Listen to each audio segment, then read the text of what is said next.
Hello, everyone. Welcome to another episode of the Love Fruit podcast. And I'm joined by my friend Kuba, whose full name is Jakub Misiek, and you can follow him on Instagram under his name at Jakub Misiek, or Misiek, which is JAKUBMISIEK. Follow him on Instagram, Sustainable Kuba on YouTube, because he has a background, a master's in sustainable development. He's a detoxification specialist. He's been someone that I've spent time with at the Woodstock Festival many times, the Canada Fruit Festival as well. And he is also a very talented freestyle rapper. So a lot of fun to be around. Really cool guy. Gets the party started. Lots of good energy. That's Kuba. And Kuba, you are in Spain at the moment. But how about, is there anything else you want to say? Just an introduction, anything I've missed out? Oh, I think you did really well. I think you introduced me pretty cool. Thank you. I think the energy, you said that I have a good energy. I think it's because I have a calm energy. Right. So it's like a welcoming energy. It's not like I'm crazy energetic, you know? Well, I just always felt like you were a guy that just did what you would just be dancing, having fun, doing what you liked, you just seem so confident and so comfortable with yourself. I think that's the other thing. You seem really comfortable with yourself, and that's really welcoming to people as well. And I think that's really a fruit festival thing. I just feel so safe and welcomed, and like in my family, in my tribe, my community. Yeah, we should I talk. did not grow up like that. Yeah, we should talk about that a little bit. But I would say that maybe I'd like to find out more about your background, especially because you've obviously moved towards a different diet, a different lifestyle, different way of thinking. But how were you brought up? Were you brought up in a conventional diet, conventional background? And, where are you from and everything else? Yeah, so I'm from Poland originally. That's where I was born. But I was a baby by the time we got to Toronto, Canada. But I grew up in a Polish household. So Toronto is very multicultural, but my house was like Poland in the house. We went to Polish school, Polish scouts. We would go camping to a Polish place. So sometimes we spent all summer amongst Polish people. So in our house, we had a conventional Polish diet. So lots of meat and lots of potatoes, but also lots of dairy and lots of fried stuff and heavy oils. And then we had lots of salads, which is really cool. And the potatoes are not so bad, but the salads, lots of times we put either sugar or lots of oil or dairy in it. But it was not the worst thing. It was just more like all the dairy that we had. Like I drank milk a lot. I love milk. So I would eat a lot of cereal because we're in Canada. So it's like American standard stuff meshed in our house as well. Like we were kids, we're asking to buy the cookies and the snacks in the grocery store when we're shopping with our parents. So I had like a lot of the Polish stuff, but also the American stuff. And I loved eating cereal. I loved drinking milk. And actually, interestingly, since I was 13, my sinuses have been plugged. Like I remember I got sick. I had like a really bad cough. It wasn't bronchitis, but it was some sort of bronchital something, some sort of title like that. And then once I got better from the cough, it's like the cold stayed. And I was like, oh, it's been a week. I still have my cold. 2 weeks, I still have a cold. It just stayed since then, my whole life. So even till today, I've been doing detox and all this stuff. I still feel like the sinus area plugged. So I think all the dairy and the bread, we ate so much bread. So we'd have bread for breakfast, bread in the evening before bed, and then we'd take sandwiches to school, which is like bread and cheese. For some reason, I remember in college and university, my friend had like a sandwich with like lettuce and maybe some tomato and stuff. I was like, oh, wow, your sandwich is like has a lot of stuff in it. It's not just bread and cheese and butter, So I think my diet was really dehydrating, but my parents didn't really know. We didn't really know what a healthy diet was. But then in my late teens and my early 20s, I started actually like learning about vegetarianism and started getting a little more health conscious because I was a cross country runner. So I was pretty fast and I was really passionate about running.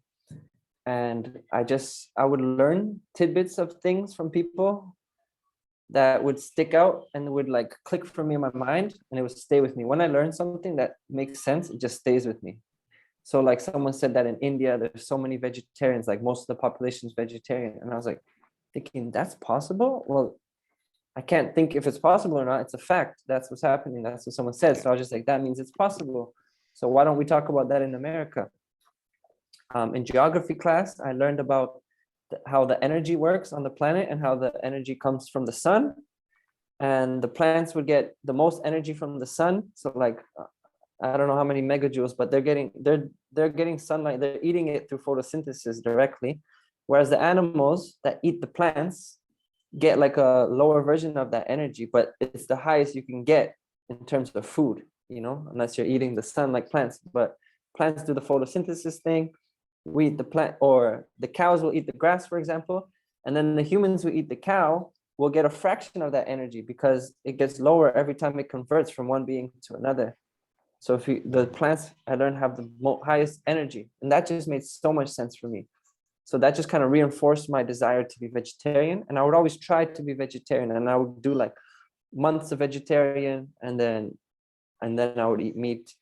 And then, or like I would not want to waste food and I would eat meat, or I would be given meat and I would eat whatever I was given. So I would always try to be vegetarian, and like my own choices would be vegetarian. And I always considered fish a plant. I would call myself vegetarian, but still eat fish. And then I had some experiences like we were camping, and the neighbors from the cabin next door were like, oh, we caught some fresh fish. Would you guys like some fresh fish? And I was the first one to be like, yeah, I want fresh fish. And he's like, all right, here you go, come with me. And he puts a bowl out with the fish swimming in the water of the bowl. He's like, yeah, all you got to do is grab a rock and just smash his head, and then you can cook it up for dinner. And I was just like, I'm supposed to kill this fish? Like, I fished before. I've caught fish and like released them or given them to someone, but I've never killed a fish. And I'm just like, I can't do it. I don't want this fish anymore. And my brother was vegetarian already, and he told me like, see, like that's not really vegetarian. And then I had another experience. I was a little older, and I was living in Quebec, the French speaking part of Canada. And I was with the host family. So this elderly woman would cook for some students. There's 4 of us living in her house. And at the time I was living with just girls, and I was the only like man of the house. So I would do like the dirty work. And she's like, the lady was like, we're having dinner tonight and I need your help because we're going to have lobster. I need you to take the lobster and put it in the boiling water. The lobster was alive, mind you. And she's like, she can't do it herself, but the man could do it, right? It's a man's job to make this animal suffer to death and then eat it.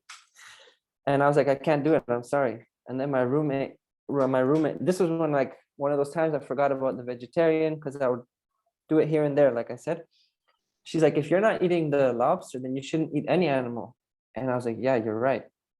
And then that night I came home for dinner and I forgot about this. And I see lobster, and like I put like a claw on my plate and like just crack it open. And I was just like trying to, and it was so hard to crack, and it felt so unnatural. And I was just like, I can't eat this. And I didn't eat it. And then I just went vegetarian again for like a few months. And I was like, my friend was right. If I can't eat one animal, why should I eat another? They're all suffering. Yeah. But I couldn't do it. So in me, I had the like, a lot of people are vegan for the animals, which I'm not, but I say I'm vegetarian for the animals, because that's when my vegetarian thing would start, like I don't have it in me to kill an animal. Yeah.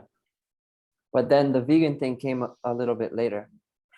So if we fast forward from those times, it was when my dad got sick with stomach and esophagus cancer. I was already in university becoming the eco advisor, and I had to come home from Quebec to Toronto because my dad was sick, and he had stage 4 stomach cancer by the time they found out. Like, he was having pains and all this stuff. And my sister just kind of coincidentally gave me this book about this lady who had 12 tumors, and she healed herself by changing her diet to a plant-based diet. And the doctors told her she had so much time to live, she was going to die, and she changed her life. And I read this book. It's called The Crazy Sexy Diet by Carr. The full title is actually The Crazy Sexy Eat Your Greens, Ignite Your Spark, and Live Like You Mean It diet. And it's kind of like geared towards the woman, but like, it's universal. Anyone could read it. And I'm reading this book while I'm seeing my dad suffering in the hospital. So I'm just like, we obviously have no idea what's happening with our bodies. We don't understand the connection that food has in our body. Yeah. Because my dad's just there helpless. He doesn't know why he got cancer, why he got sick. Like no idea, right? And the doctors, no one said it's food related. And then I'm at the hospital. I'm like, they're feeding him this tube, and the product that they're feeding him is Nestle. And I'm like, this is a junk food company. Like, how is it hospital food? Yeah. Just like, you can't fool me. Like, I'm not that dumb. Like, that doesn't make sense to me. And I'm reading this book, and she's explaining an alkaline diet versus an acidic diet. She's saying how meat and dairy is very acidic, whereas plants are alkaline. And then she talked about veganism, of course. And I started implementing what she was recommending. And it wasn't just eating fruits and vegetables. It was doing more smoothies, juices, salads, but also like, instead of eating regular potatoes, eating sweet potatoes. Instead of eating regular rice, eating brown rice, things like this. And I just started implementing it and more, and just cutting out more and more of the animal food. So I'd cut out most meats, fish would still remain. And then I cut out most dairy, cheese maybe remained a while, or maybe milk. But then, yeah, so my dad passed away within 2 months, or just over 2 months. We went to Poland to bury his ashes. And in Poland, I'm like, I know about this. Actually, it was pretty quick. I'm educating myself, and I'm getting really into it, watching YouTube. And it was quick that I came into raw foods, like really quickly after, within a couple of months. And I saw it was Kevin Cosmo. You probably know him. Yeah, Kevin. Yeah. He works with Doug Graham a lot. Yeah, it was his story that made me first consider raw foods, because he talked about his transformation from being tired and sick, no energy, to like hiking a mountain in Peru or something. And he's just so strong. And I was attracted to him because of his dreadlocks, and I was really into Rasta culture. So I was like, is this guy a Rasta? And I saw his story on YouTube, a short YouTube video. And at the end, he was like swinging from a vine or something, you know, like just showing how strong he is. And he ends the video, literally at the end of the video, he goes, fruits and vegetables. And I was just like, fruits and vegetables. Whoa, makes so much sense. Like, fruits and vegetables. They always tell us to eat more fruits and vegetables growing up, that it's healthy, right? Yeah. So it made so much sense. And then that's when I started learning about the raw foods, got into Dr. Doug Graham, 80-10-10 videos, Fully Raw Christina, and then a few people like, what's that couple, Yulia and Paul Tarbath? Yeah, I got into them. And then from them, I got into Ted Carr. And then I just kept learning, watching. And then finally, when I went back to Quebec, because I basically lost a year of my studies with my whole dad passing and everything. So I kind of rejoined where I left off a year later. I'm like, all right, I'm back on my own apartment. And I just filled up my house with fruits and veggies and started doing this lifestyle. But it was more like a raw till 4 kind of thing. So I kind of did the raw thing all day. I would start with like a smoothie and then eat fruit for lunch. And then in the evening, I would have a salad. Sometimes I kept it just raw. And a lot of times I would have like sweet potato with maybe some carrots, or like rice and veggies. Yeah. Veggies and things like that, like high carb, I guess. But with those rice and veggies, I would still have salmon. So salmon was the one thing I still had in that 5-week period. But I still went through this amazing transformation, because now I'm living off mainly plants, and I'm really cleaning my bowels. And I remember Dr. Doug Graham talking about how the poop should look, and how it should be just like land in the toilet and just like break up into pieces, as opposed to being like solid firm. He's saying the solid firm is actually constipation. And my poop became like that. I got really skinny. I was a little worried. I was like, oh, I see all these bones I've never seen before in my ribs and stuff. But I'm looking, I'm like, but they're also like coated with muscle, even though I'm skinny, but it's like muscular. So I'm getting toned. I'm like, I've also never seen muscles like that before. And I remember like going to train with my team, my running team, and not really training much, and being like fast, being able to keep up with some of the fast people. I was like, wow, I got like this energy. It's really cool. I play basketball sometimes and feel light. I started doing handstands and getting like lighter and lighter, and just more happy about life. So I knew this was like an amazing path, like raw food based diet. Awesome. And then I went home for Christmas, because this was just before. And then, you know, like Christmas, back to my family, lots of meat, and I kind of like fell off. And it was like a few years of just like trying to be raw, up and down. When I'm alone, it's so much easier. Going back to family, friends, it's like the social thing, I guess, is my weakness. The social thing. Sure, sure. Yeah. And where did you end up finding out about Woodstock Festival and going there? All right. So when I first did the raw thing, so my dad passed away in 2014, early in the year. And then that summer, I was like doing more fruits and vegetables, but still eating whatever they gave me in Poland while we were in Poland. So I'd eat the cheesecake with coffee and all that. But then when we're not visiting family, I would just do smoothies and stuff. So that was 2014. And by the end of that year, I went to Quebec and I did those 5 weeks. And then, what did you ask me? When did you find out get about into the Woodstock? Woodstock Fruit Fest? So yeah, so I went home and then for Christmas, and I came. What was it? Oh yeah, I stayed home for that year. So it was 2015. So yeah, I basically went home for Christmas and came back for another semester, 2015, and I was doing more of the raw foods. And it was around May when the school year ended that I saw, I think it was Fully Raw Christina talking about the Woodstock Fruit Festival in August. And I was like, it's May. I had this cool summer job. I can save up and make it by August 2015 to the Fruit Fest. That's when I learned about it. And that summer, like I had a fun summer, and I was working with students and I was partying a lot. And I probably spent too much on beer. I was still drinking alcohol and stuff. And I didn't save enough, and I was so mad at myself that I didn't make it to Woodstock. And I did like a solidarity kind of week raw that week. That's probably my first week fully raw, because I really wanted to be at the festival. And I was so bummed out, and I was just like, next year it has to happen. I signed up as soon as possible and started doing like, you can make payments whenever you can. Yeah.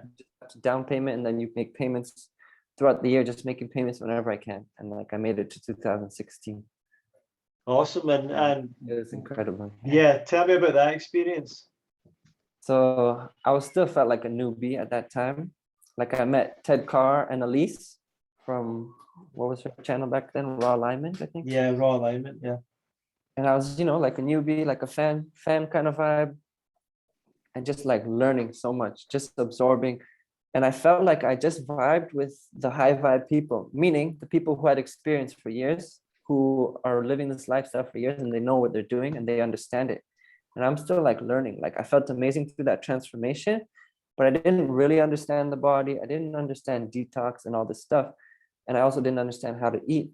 So I just like connected with certain people that taught me, like this one guy, Aaron Schultz, I think. He's in Australia.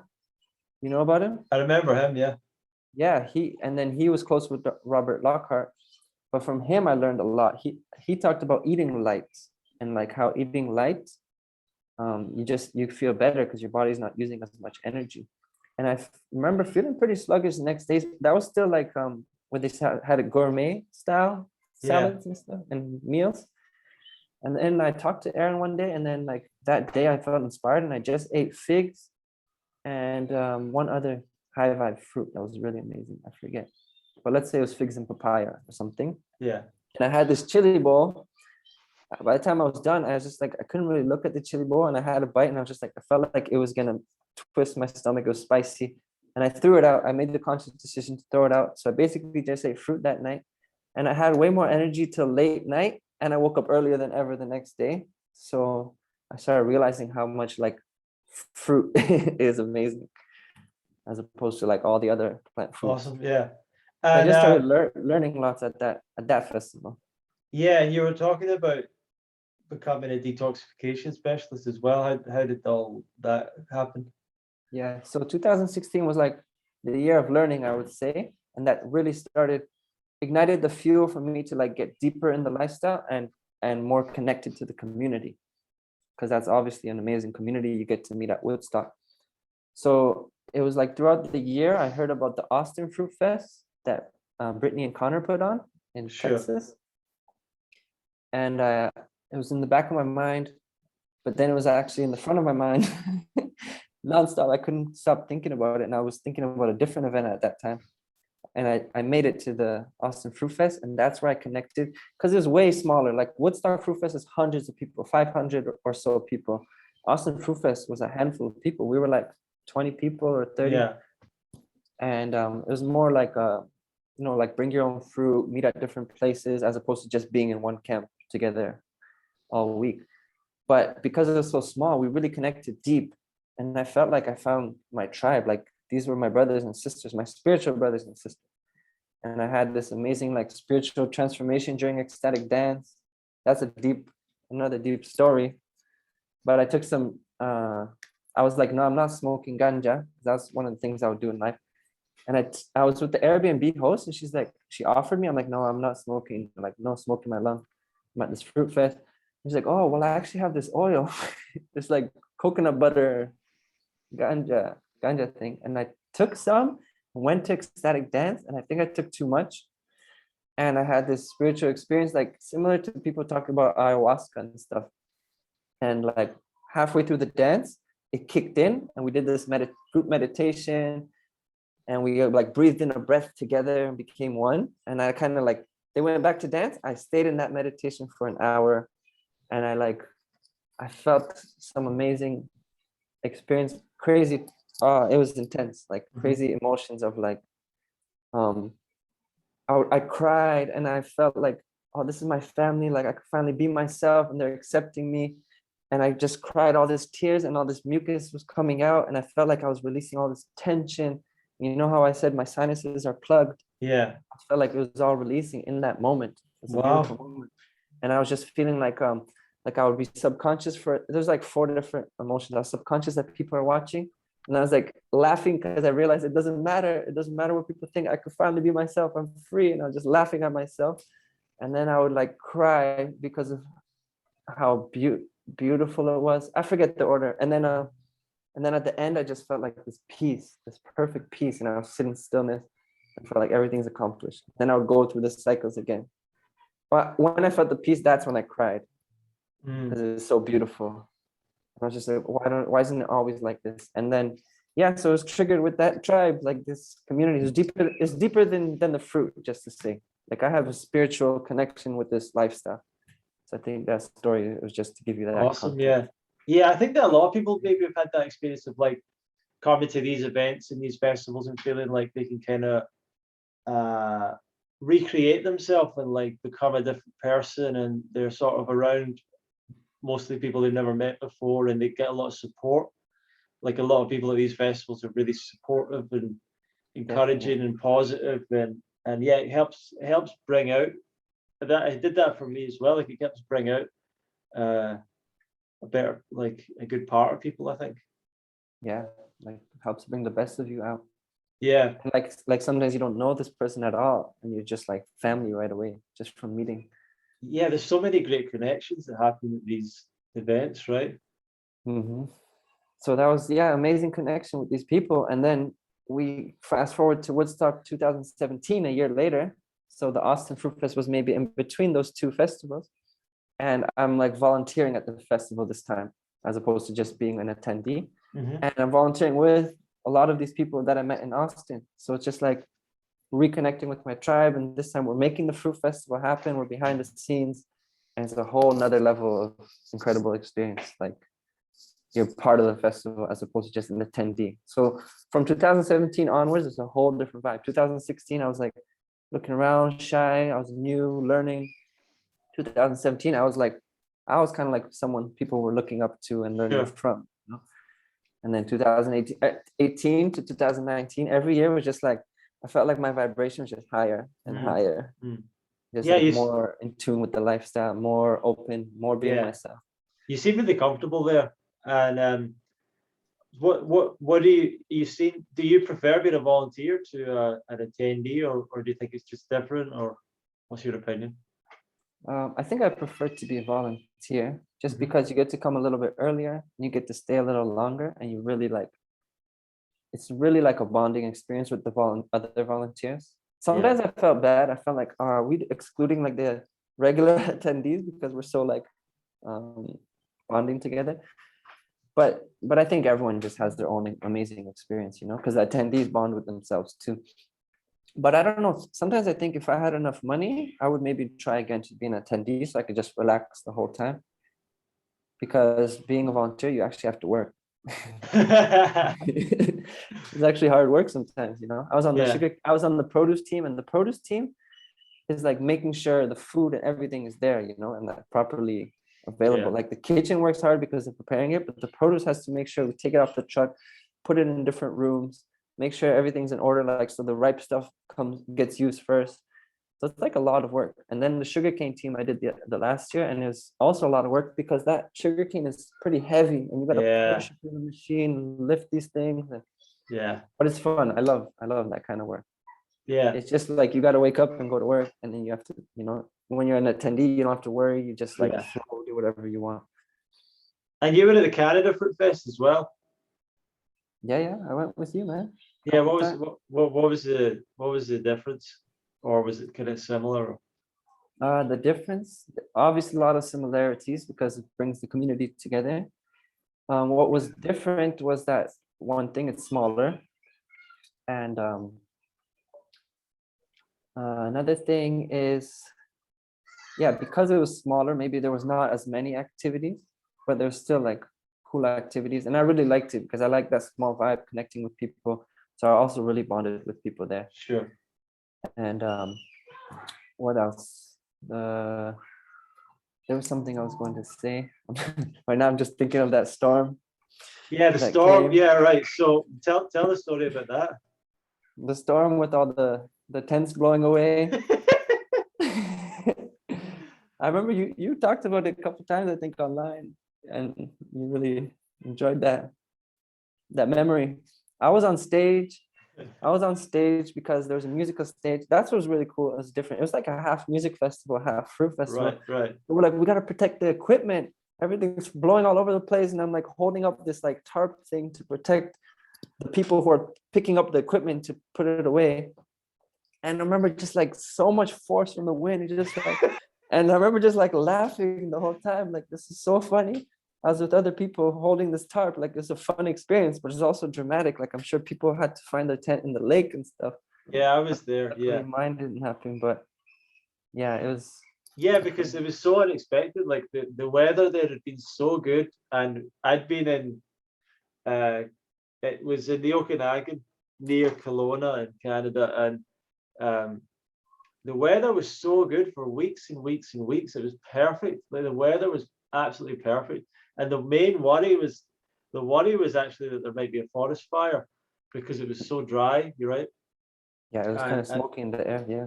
it was, yeah, it was so hot. So when we got to the festival, like it just seemed that it would continue like that. And the first day was great, but I don't know if it was the second or third day.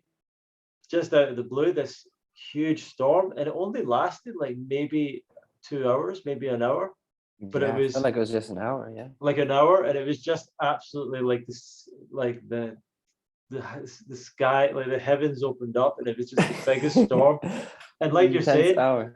yeah, and like you're saying, like the guys who had all the equipment on the music stage, they like all of a sudden they realized all this rain was going to happen, so they ran round. They tried to get this big tarp, and I was there as well, trying to hold You're that tarp holding up. it. Yeah, I yeah, think it was I was me, there. you, You were there. Adele, I don't know, Uh, Benny, Mick, is it Mick? Mick was around. Yeah. Yeah. So we were all holding up that thing, and we were all getting absolutely soaked because like the water was all. I think it was you. I remember just laughing your ass off. You were just laughing your ass off. I thought it was, yeah, I thought it was pretty funny, and it's the like only way to deal with it. And then like the storm broke, right? It stopped, and we were all walking like soaked, walking back, laughing. And but what happened is the storm blew all the smoke like over the sky, and that day and the next day it was really cold. Like it was just like the sky was just filled with like smoke, and yeah, people's like tents were blowing away, people's tents were flooded, like people had to leave. Um, You had to it leave? was, yeah, some people had to leave because their tents got flooded and stuff, and some people had like there was someone that had like a watermelon inflatable, like they had a watermelon boat or something, like an inflatable thing, and it was just like blown like miles away. You know? Wow. It was Yeah, great. it's Yeah, it crazy. was totally crazy. And yeah, So so that's definitely a unexpected. difference. That's definitely a difference. Is because Woodstock has all these cabins and all these buildings and definitely places to hide. Where Canada Fruit Fest was all out in the open, so we're kind of like Yeah. screwed in that moment. But it's funny Nothing we because can. coming up to it, when I was speaking to Ted about it, I was like, you know, do we really need to have, because he was just saying, oh, it's so hot there. Because I was saying, can we do some of the activities outside? Because we were looking for more space for doing things. He's like, oh no, it's going to be so hot. It's going to be so hot the whole time. It's going to be so dry. We can't just sit out in the sun. It's too much. So it was funny, man. But apparently, like the weather's never been like that in that area for like hundreds of years or something. Like it's so rare for that to happen. Um, yeah, cool. So I also bumped into you in Florida, and there was a talk with Robert Morse going on, Dr. Robert Morse.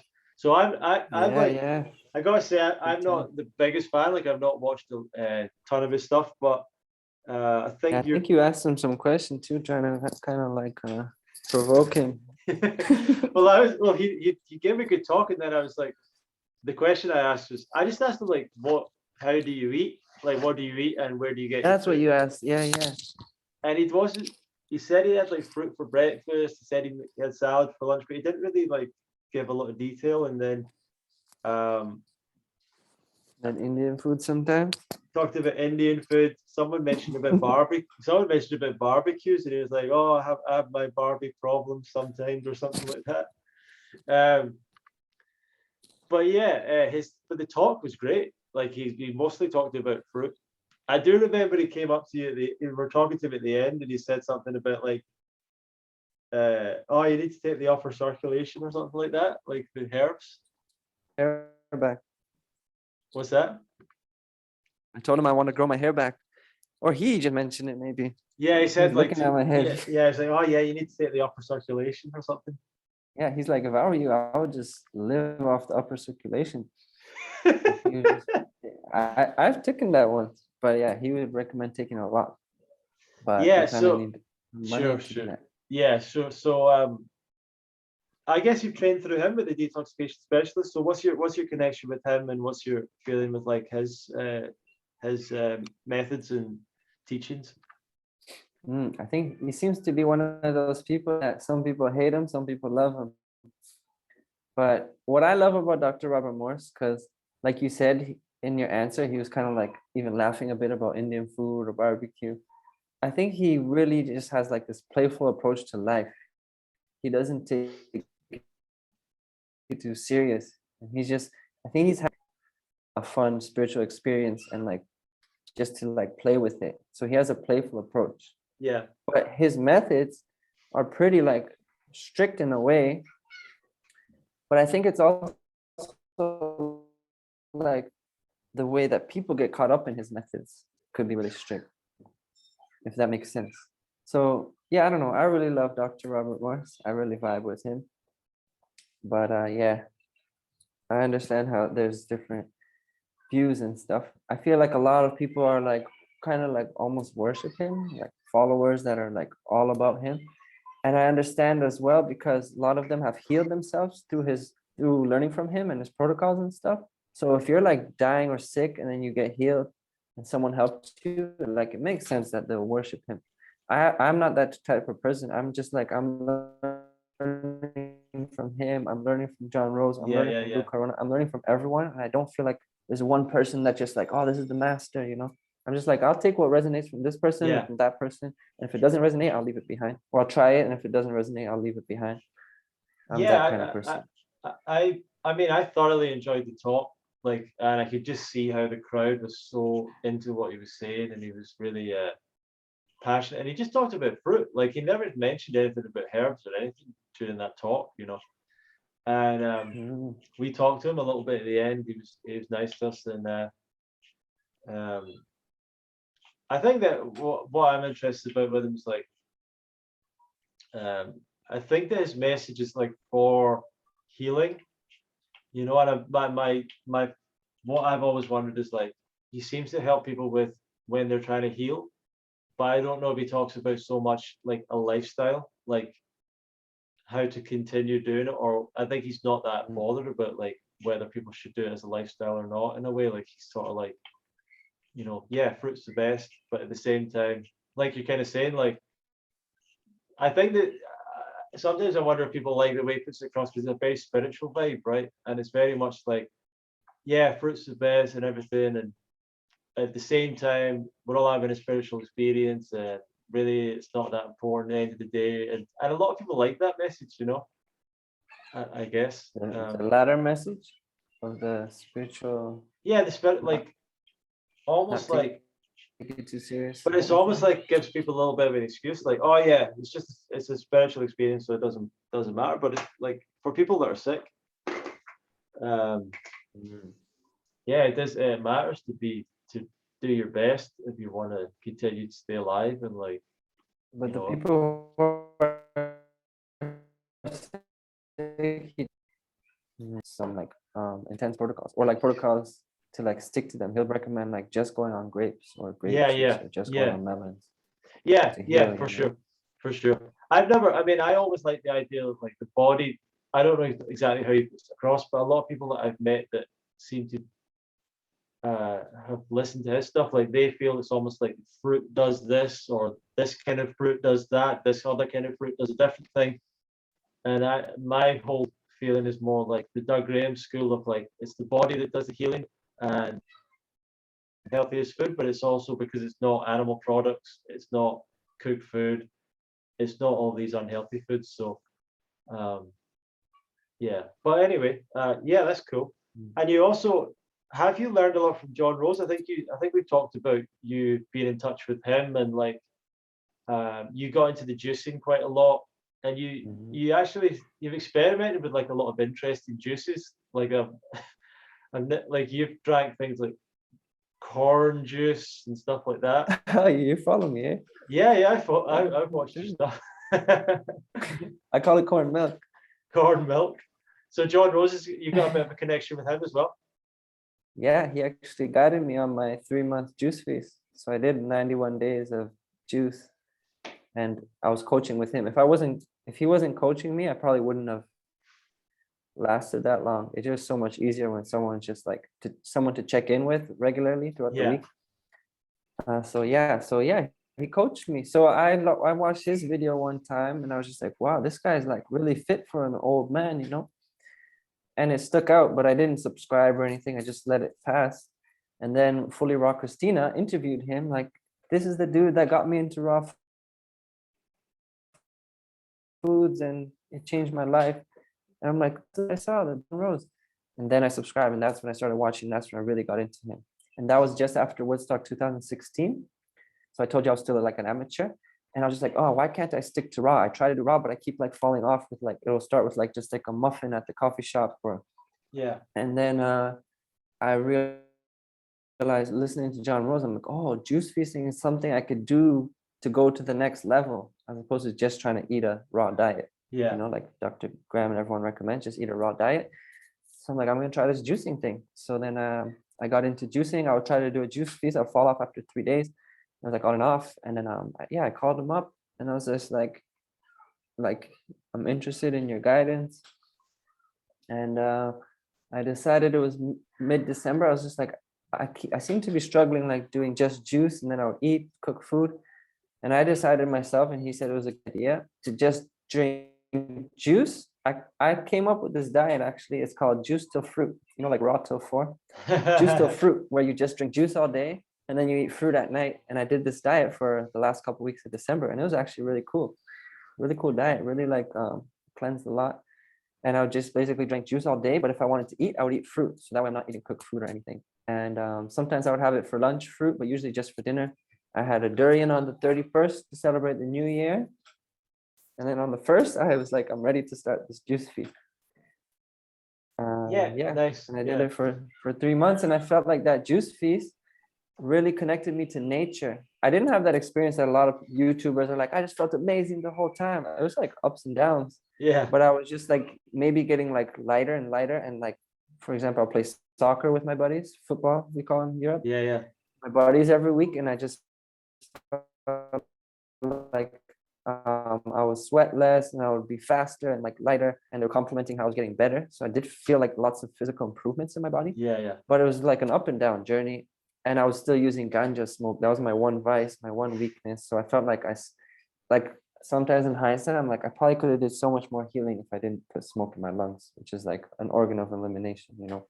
Let me ask you That was about my that. weakness. Yeah, I feel like there's, it's funny, like I feel like there's people in the raw vegan scene that do juicing, detoxification, raw food diet and everything, and they will still be experimenting with different drugs and things, like whether that's, and it's usually probably the plants, Drugs. you know. Yeah, like mushrooms, uh, Maybe they want to get marijuana. like higher and higher experiences. Yeah, and it's almost like they think if it'll be a stronger experience or something if they do it. Because there's people at Woodstock that Uh, want to go out into the woods and take mushrooms and stuff like that. yeah, But yeah, yeah. what do I you? wouldn't say my experience was that. I just feel like I grew up with weed as it being like a normal part of my lifestyle. And now here I Yeah, am. I stopped alcohol, I stopped coffee, and I stopped all cooked and solid foods.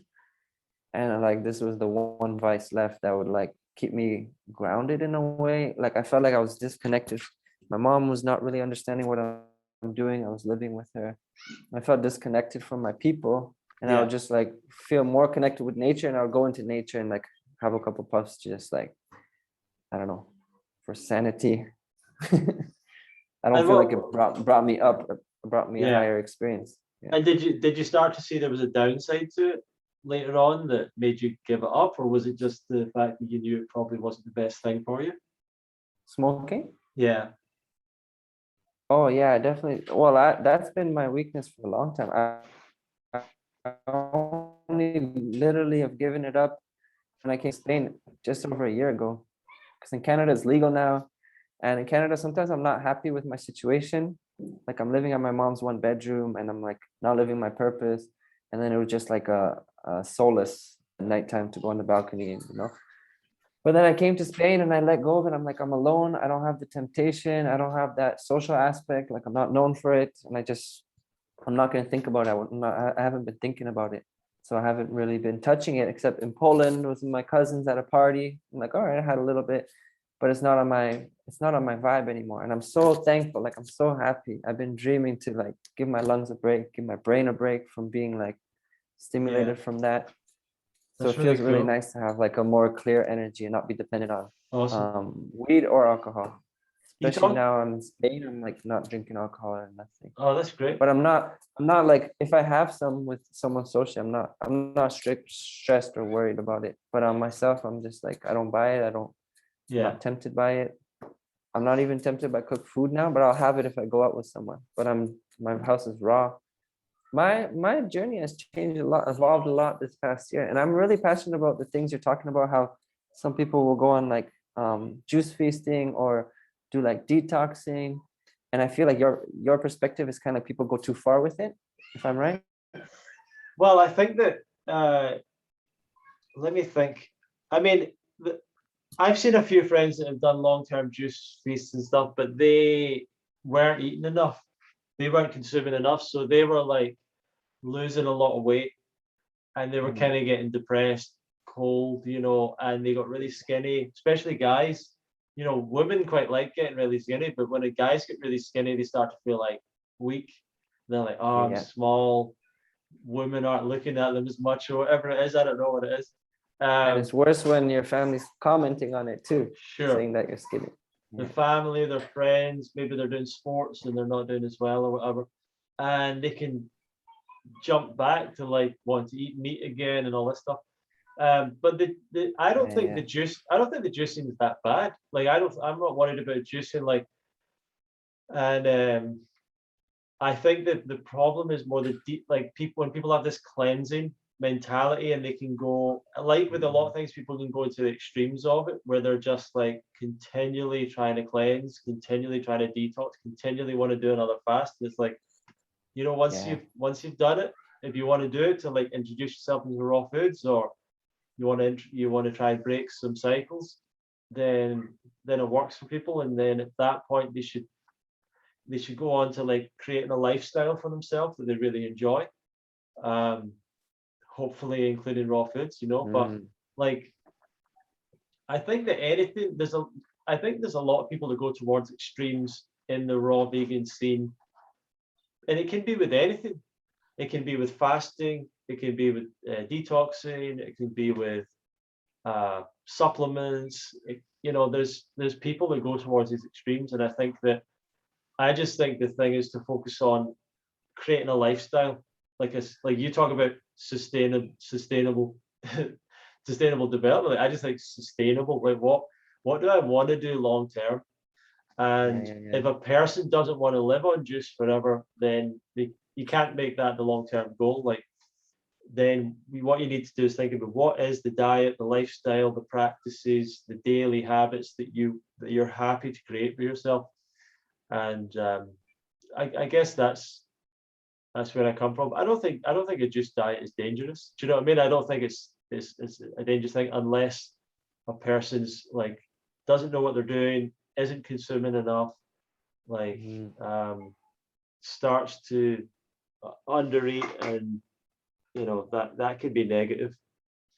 But it's weird, man. I've seen a few people do this bounce back from doing 90-day or long-term juice fasting, and I feel like they were just doing it for weight loss or healing their well, that's the other thing. Like, some people do it because of their digestive issues, right? So when they take the fiber out of the juice, they can digest better. But if it takes a long time for people to heal their digestive system, and when they go back to eating cooked food again, they just feel the same problems happening, and they can just get really frustrated by that because they've tried so hard, like with a long-term juice fast or something, and it doesn't just heal everything, and even in that period of time. I have a lot of thoughts on this. Yeah, man, I'd like to hear more of your thoughts and feedback. I feel like even 90 days is like actually quite a short period of time, like for healing to happen and detox and all this. Like, people don't realize that if this is the first thing they've done, like, you can't expect everything to clear up in 90 days. Like, sometimes it'll take a couple of years. You know what I mean? Yeah. I think a lot of people just like really want to heal something so bad, so they think they'll just do it in one go. And that's why when you mentioned that some people just end up doing a cleansing lifestyle, all they want to do is cleanse, all they want to do is detox, and they kind of get lost in it. And yeah, I would love to speak on this because I feel like I was definitely had that feeling as well. Like, I thought if I just keep cleansing, and I'm like, I cleanse 90 days and I still don't feel like amazing as I would like. I just got to cleanse more. And I thought you just have to keep cleansing. So lately, this past year, I've definitely changed my approach, or even longer than that. I've been thinking about more sustainable approach, and I've been thinking about changing my name to, instead of Sustainable Kuba, to like Sustainably Raw or something, because I think it's so important. Because like you mentioned, people go back to cooked foods, people go back to animal products, and a lot of these people were doing heavy detoxes and fasting and restricting and forcing themselves to not eat and all this stuff. So I think this is a very important thing to address. And unfortunately, I think there's a lot of fighting in the community. Like, people are like, you have to detox, and then people are like, no, detox is bad, and then it's just like a clash. But like, can't we just like meet somewhere in the middle? And you mentioned Robert Morris talks about detox, but doesn't really talk about a sustainable plan. But he actually does mention the importance of regenerative detox. So I think people stress the detox, they forget about the regeneration, which is so important. Like, what's the point of detox if you're not regenerating the body?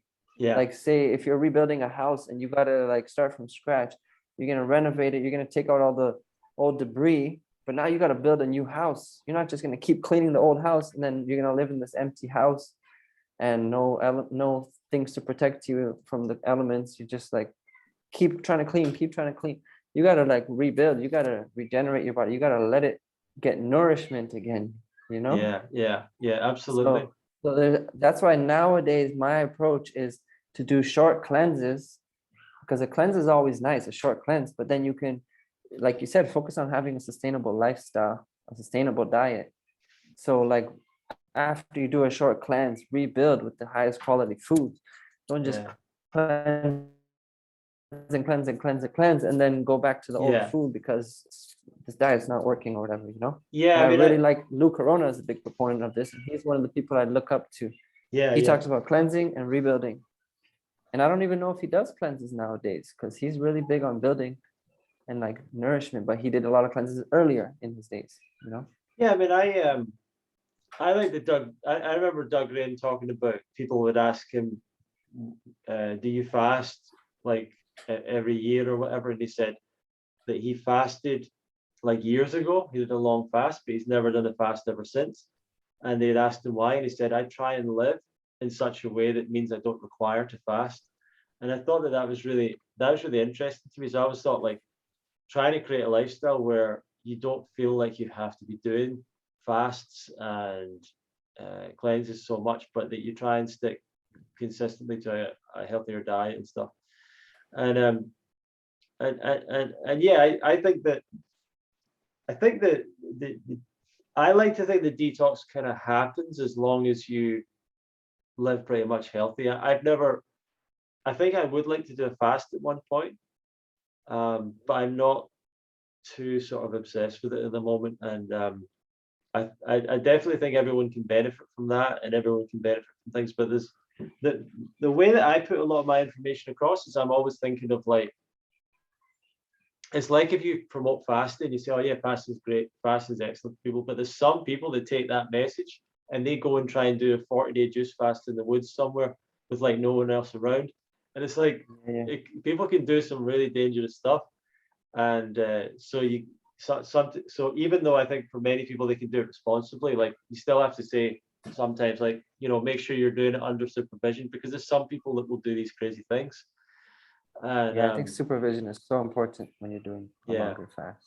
and the negative side of the detox lifestyle is where people get into this like psychosis of like I'm not clean enough, like you were saying, like they just get so obsessed with cleansing and you know and I stayed away from doing even like the mono fruit islands and stuff like that. I stayed away from doing that mostly because I felt like that was leading people towards these real extremes that didn't work for them. And but then I Mango actually Island, I remember your yeah, Mango Island. but then I actually did Mango Island, and it was like my favorite thing ever. But at the same Yeah, time, it came from me having a background of like knowing how to eat enough and understanding my body, understanding hunger, like having a background of being a raw vegan for so long that I didn't have some of the detox symptoms that people went through. Like if I just jumped off caffeine true. or just jumped off alcohol or just jumped off um, high sugar diet or something like. So it was plain sailing for me, and it was really cool. I really liked it. At the same time, I was I worried. saw how much you like. Yeah, I loved it. It was so simple. It was so simple, and it was just so like uh so easy. Like you just get up, you go and buy your 13, 14 mangoes, and that's it. You know what I mean? Like, Mhm. and every day you're just and I would eat the same type of mango as well. It wasn't even like I had Wow. 12. Yeah, I would just go and get the same one. I was like, okay, this one, this is my favorite, and I just got that every day. And that But can I suits ask my mentality. Yeah. you didn't force yourself, you just kind of naturally did it. Even that one mango, you weren't like, oh, I can only eat one mango. I'm not allowed to have others. You just kind of chose that naturally. Yeah. I mean, Is that right? yeah, it happened naturally because I was in Thailand and I was actually on a little bit of a weight loss journey because I put on some weight. I went back to eating cooked food a couple of years before that, and I'd eaten a lot of like high fat food for a while and just wasn't doing my diet very well and put on weight. And then when I went back to eating fruit and raw vegan, I kind of like lost a little bit of weight, but I kept a lot of it on, which is quite good because it meant like, okay, I can sustain like a raw vegan diet without having to eat a lot of fat or whatever. But I just got to this point where I'm like, okay, I think I should lose some of the weight now. So started to cut back a little bit of what I was eating. Then I went over to Thailand with my ex-girlfriend, and we were like going to some of the raw gourmet restaurants there and all that stuff. And I'm like, oh, I don't know if I want to keep eating this stuff. I want to keep losing some weight and everything. So she said, how about we do 3 days of mangoes? And I was kind of like, oh, I don't know if I'll enjoy that. But I thought like, okay, it kind of makes sense. Let's try that. So did the first day, got through it. Second day. By the third day, I was like, I quite like this. I think I'm just going to keep going and see how long I feel. So Amazing. she jumped off it, but I just stayed on it, and I was like every day I was just got to like a week, and I'm like, I'm just gonna keep going. Got to 2 weeks, I'm like, just gonna keep going. Um, got to a month, and then I'm like, oh, I'm just gonna keep going on this because I didn't feel any negative at all. Didn't feel any negative. I was like, this is That's awesome. so good, and the mangoes are right there, and I got really productive and creative as well because I had I had this energy that sometimes I would put into making a salad or something or whatever it was. And I just put it into like I wrote a book and I was doing all this stuff and it was just like it was awesome, man. I want to do some fruit islands again for sure. That's amazing. I like having I've got an And idea that I want to do like a year just eating bananas. for real? Yeah, yeah. And I'm choosing bananas because they're like the least like I don't know, the kind of least stimulating fruit. I feel like they're the most Uh, uh. like common, boring fruit or something. And I And like it's that also like idea. the easiest to keep ripe, Yeah, make sure like to have enough ripe fruit all year round. yeah. So I might do that next year or something. I'll do like a year on That's kind of bananas. too boring, I think, if you're doing Cavendish. Yeah, but that's kind of my personality as well. It's like, okay, I'm gonna go to the most boring, like just because I like to see Mm, how much more will you if your food is like super boring, does that force you to like make your life even more exciting outside? That's what I'm interested in, you know. makes sense. Hmm. See, from my perspective, I feel like a mono island, it needs to taste amazing. And I can do a banana island for sure with Gros Michel bananas. That's my favorite Right, right. bananas. They look like Cavendish, but they're like a little more narrow and longer. Gros Michel, I had them in Miami. There's from Miami Fruit. Like Yeah, so, yeah, so yeah. good. But And yeah, I remember hanging out with you and you just getting like lettuce and tomato for your dinner. So you're a really boring, simple guy. that's called it that. Yeah, that's the Ronnie salad. That's the salad that I invented, just the tomatoes and lettuce. I would eat that Like as my salad for like many, many months. Like that was all I had. And people would be amazing. like, "Do you not have a dressing?" And I'm like, "No, this is it." Because I The like. juice of the tomato. Yeah. I want to ask you, like, we talked about the corn milk. I was so fascinated by that recipe, right? So, did you invent Mm, corn milk? Because I never heard anyone juicing corn and I drinking hope that. I hope so. I've never heard of it either. Sometimes I make something and I'm like, I wonder if this exists. Yeah, Because I like to use my intuition in the kitchen. Like that's the problem. I don't have many recipes because I don't sit down and write recipes or think of it. I'm kind of like, what ingredients do I have? What can I make with it? yeah, But I'm not like some pro chef either. I just throw things in a bowl and yeah, yeah, that's my yeah, salad. But the corn milk happened after Woodstock. I came back home with some friends. I brought them to Canada from the festival. They're really cool people, and they were eating all this corn. Like they brought so much corn. There was all this leftover corn from the festival, and they were just yeah, so into the corn. And I had it a bit in my salads, but I was still at that point. I was still like, I didn't like to have too much things that are hard to digest. I yeah, like to have yeah. just fruit, and my salads were like fruit-based salads, like tomato and cucumber. And I was just like, I don't feel like eating this corn, but like I like the taste of corn. And I would like, like you cut it with a knife Yeah, yeah. to peel it off sometimes, put it into your salad.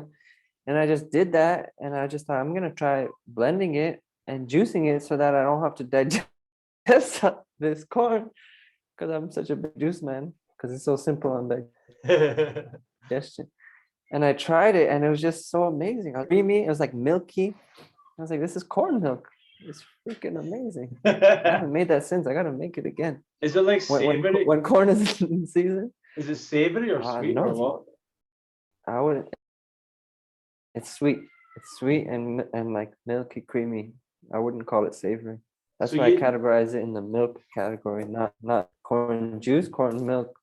do you just throw it straight Yeah. into the juicer, or did you say you blend it first? No, I blended it and strained it just like I would do with like nut and seed milk.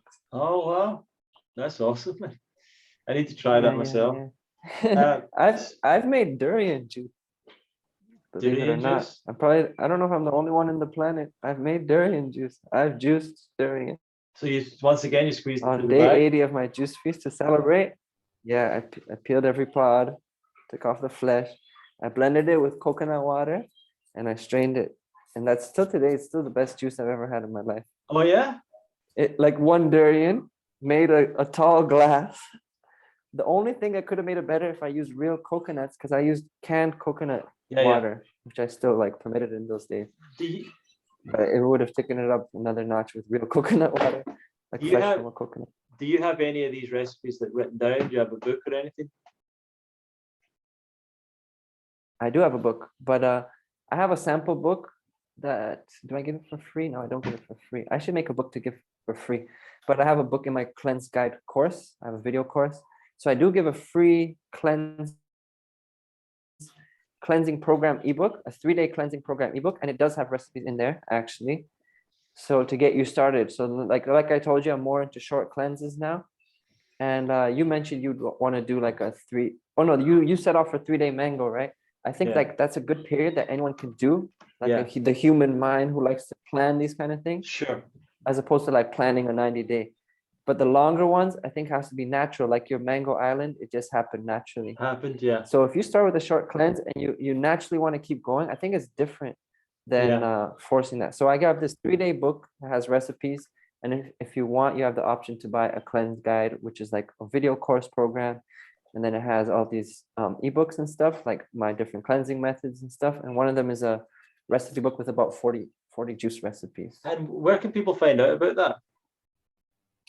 So I have a link. I don't know if you want to link it below or what. Yeah, we'll put a link below, yeah. Yeah, I have a link to sign up for my free 3-day cleansing program. And then when you sign up, you give your email and I send you the email. But once you submit, the sales page opens up. So that's how you can access that for the cleanse guide Okay, cool. course with all the Yes. products. But I'm working on putting it on like a website where you can actually go directly to that too. You know, Awesome, awesome. my website is just my name, yakubmisiek.com. I think you should go by the name Kuba the Juiceman. I think that sounds cool. Kuba the Juiceman. That's the thing. But then I'm like, it's like Juice Feaster. You're like committed to juice, you know? Right. Now I'm having huge salads every day, and I really have a sustainable diet right now. Yeah, but the original Juiceman, like he wasn't even vegan. But I you know still what I make mean? my juice every morning. Oh yeah, the Juiceman, Kuba the Juiceman. I'm actually in the process of trying to figure out a better name for my brand, for myself, as opposed to like sustainable Kuba. I thought about sustainably raw, a cool one. The cool ones I've heard so far: coconut Kuba, Kuba the Juiceman. So if you have any feedback, ideas, suggestions, comment below, please. What I can call myself, Kuba the Juiceman, something like that. There's a good ring to that. There's a good ring to that for sure. Kuba the Juiceman, yeah, I like it because it's short and sweet too. Yeah. So awesome. I did want to comment actually on the thing we talked about, how you naturally went on your mangoes. Yeah. And I think that's the thing in the community. Like I said, there's people like, no, juice fasting is bad. Like it's gonna ruin you. It's like gonna make you disordered eating. And then there's other people like juice feasting is amazing. It's gonna change your life. You're gonna be incredibly like fit and healthy, and you'll be able to stay raw. So there's this like polarization, but I think it's like it depends on the person. Because if someone is on YouTube, like I tried a juice cleanse and felt amazing and like changed my life, like why not do it if you feel good? But then someone else did a juice cleanse and felt horrible. All right, they're saying like juice cleansing is bad. They tell people not to do it. Like, all right, don't do it if you feel horrible. But if you feel good, why not do it? Like For sure. if it's naturally happening and you feel good. And my best juice cleanses in my life were when I didn't plan it. So like there were times I would set out for a month or something and I would go halfway and not make it, or I would struggle. But then one time I was separated from my juicer for a month because I moved to Quebec, spontaneously got a job, stayed there. I was like, oh, my juicer's in Toronto, like a whole month without it. I went to Toronto, came back with my stuff. I had the first juice I made with my Green Star Elite. it was so good. I just wanted to keep drinking juice, and I did a natural juice cleanse. It went for 3 weeks where I just naturally wanted to drink juice. I didn't plan it. It was the best juice fast I've done. It's the most fun I've had. And then I like, all right, since I'm at 21 days, I'm gonna push it one more week to make a month. And that was forced. And that was a rough last week. But I really enjoyed the time. I didn't plan, and it just happened. Just like your Mango Island. You enjoyed it because you didn't plan it, just naturally happened. Yeah. Those in nature don't plan fasts and stuff. They fast when they're sick or they have to. Sure. They don't ever plan it. Only humans plan it. For sure. So I think this is a good thing you can plan, because anyone could do it 3 days, but long term, it's got to either be natural, you got to have support, but you don't want to force yourself in this lifestyle. It's an enjoyable lifestyle, you know. Awesome. Abundance of living. Really cool, man. What's your plans for the future? Like, what do you feel is next for you? So right now I'm actually working on a lot of stuff. So my plan is actually to grow my online business. So get more people, like even finding out my product services that I offer. So I do want to start coaching more people. I've done a couple experiments. So yeah, definitely to do more coaching and helping people, because people naturally reach out to me, but like, it's like family and friends. They're like, I see what you're doing. Like, it's pretty cool. And now they're getting older and they're starting to feel more sick or tired, and they want to start learning. So I teach them about adding a daily juicing habit, or just adding more raw foods in their diet, and just helping people. So I see myself helping more people like that. And eventually I really would love to host retreats, because I'm a person kind of guy. I would love to just like hang out some cool nature spot, make juices and fresh foods and eat fruit and do sports and activities for a few days with like a small group of people. That's definitely my vision. I would love to like organize some fruit fests and stuff. Yeah, that'd be cool. Toronto fruit fest. Yeah, we should definitely reach out to you when that's time. Yeah, we can make that happen. That'd be fun. Well, thank you, Jacob and Kuba, and everyone go and follow Kuba at Jakub Misiek or Sustainable Kuba on YouTube, and follow what he's doing. Check out his detox program. And what do you have any like final message for our listeners and viewers today? A final message would be to, for sure, you should have fun. When you're doing this lifestyle, you want to have fun. So whatever you're doing, have fun with it. You don't want to force yourself, be strict. Enjoy it. And remember that we are a part of the earth. So the living foods is just like the earth that we're consuming, that our bodies are made up of. So don't forget to connect with these elements that we're made up of: the wind, the fire from the mighty sun, the living structured water, and the earth element that's in our food, grounding, being in touch with nature. So I'll leave you with that. Thank you very much, Kuba. Awesome message. Thanks to everyone for watching and listening. Check out Kuba, follow him and see what he's up to. Let him know what you think would be a good name for him. I like Kuba the Juiceman, but we'll see how it goes. And yeah, go to fruitfest.co.uk and you can sign up for our newsletter to follow the podcast. And thank you for watching us. You can see us, the podcast, on YouTube if you're listening to it, or if you're watching on YouTube and you want to listen, you can go to iTunes, Spotify, and on all the other podcast places. Pretty much you can find the Love Fruit Podcast. Thank you very much. Feel free to give us any feedback at info@fruitfest.co.uk if you've got any messages for us. And we'll see you in another episode of the Love Fruit Podcast. Thank you very much. Thank you so much, Rodney.